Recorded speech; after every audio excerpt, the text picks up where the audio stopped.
Доброго времени суток! Сегодня я решил сделать небольшой тест Uber Maven. Закупил 400 фрагментов, и в этом видео я расскажу, что удалось выбить за все эти 100 ходок, сколько времени на это ушло, и сравню свои результаты с шансами на появике, а также расскажу, какой у меня получился профит и профит в час. С тебя лайк и подписка, а я сразу перейду к делу.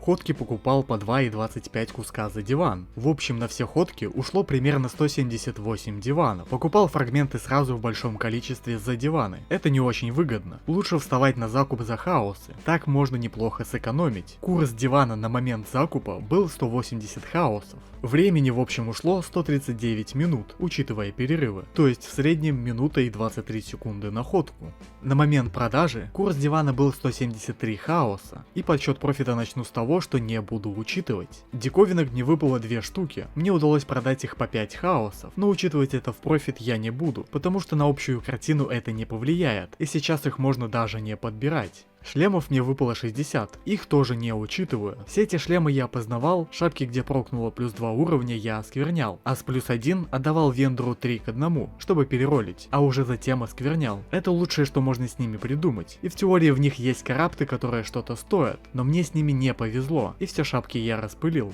Жезлов мне выпало 16, все эти жезлы проще всего продавать неопознанными. Мне удалось продать все жезлы по 88 хаосов, что в общем принесло мне 8,1 диван. В теории можно опознавать все жезлы, а затем с плохими роллами нести на корабль и крутить диванами через Веспер. И если прокнут хорошие роллы, затем можно темперинг карбом попытаться поймать свойство, которое еще увеличит итоговое значение. Я подобным заниматься не хочу, но это может быть также выгодно. Ключей реликвария мне выпало 3, на момент продажи они стоили 480 хаосов, и я посчитаю их именно по этой цене, то есть в общем 8,3 дивана. И да, ключи от реликвария боссов это всегда скам, их никогда не стоит открывать, если ты фармишь босса. Я их открыл и получил 2 шапки и 1 пояс, так что лучше продавай. Камней на противоположное сопротивление мне выпало 5, их продавал по 19 хаосов, и всего один камень Эклипс, он стоит 10 диванов, в общем с этих камней 10,5 диванов. Эклипс возможно продам дешевле, потому что сейчас на рынке их довольно много, по 10 диванов. Астролябий мне выпало всего 2, в общем с астролябий получил 0,7 дивана. А вот арбов конфликта выпало 37, и все эти арбы удалось сразу продать за 17 диванов, то есть примерно диван за 2,18 конфликтов. В общем с астролябий и конфликтов получилось 17,7 диванов. Исключительных камней мне в общем выпало 4, из них 3 Enhance, их продавал по 8 диванов, и 1 Enlighten, его продал за 37 диванов. Все эти камни уже купили, и в общем со всех этих камней получилось 61 диван. Самоцветов Impossible Escape мне выпало 21. Если их продавать неопознанными, они стоят по 3 дивана. И я посчитаю, что с самоцветов получил 63 дивана. Но разумеется я познал все самоцветы, и мне даже повезло найти один самоцвет на Mind Over Matter, который нормально стоит. Продать его удалось за 65 диванов. Остальные либо бесплатные, либо стоят максимум пару диванов. Флаконов прогенез мне выпало 3, на них ценятся хорошие роллы, и на одной из банок мне прокнули неплохие роллы, эту банку я смог продать за 55 диванов. Тем не менее, все банки я посчитаю по минимальной цене в 45 диванов, то есть в общем с банок 135 диванов.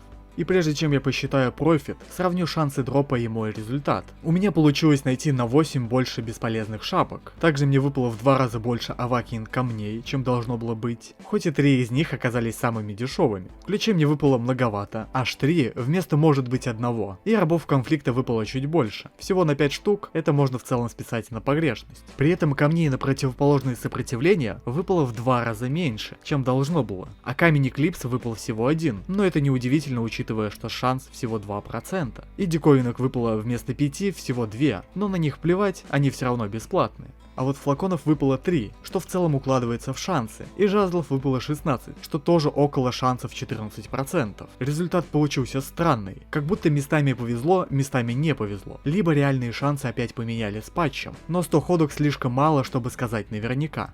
Теперь посчитаю общий профит и профит в час. Если сложить весь ценный лут, то получается 303,6 диванов. Вычитаю вложение 178 диванов, и получается профит 125,6 диванов. Делю на время, и получился профит в час 54,6 диванов. Профит оказался очень хороший, и я бы не сказал, что мне как-то сильно везло, но я предположу, что на дистанции побольше профит будет около 40 диванов, если цены сильно не изменятся. И разумеется, такой профит у тебя не получится, если ты не скипаешь стадии Maven. Мой билд позволяет это делать, если что, поп есть в описании. А если ты хочешь научиться убивать Убер Maven на этом билде, то в скором времени я выпущу видос на своем бусте, как убивать Убер Maven на айстрапе. Также позже на бусте сделаю подробный гайд по айстрапе, от самой дешевой сборки до топовой, и объясню, зачем вообще вкладываться в этот билд. А чтобы не пропустить, когда будет готов видос, обязательно подписывайся на мою телегу, там делаю все анонсы, также пишу свои мысли и делаю голосование на тему следующих видео.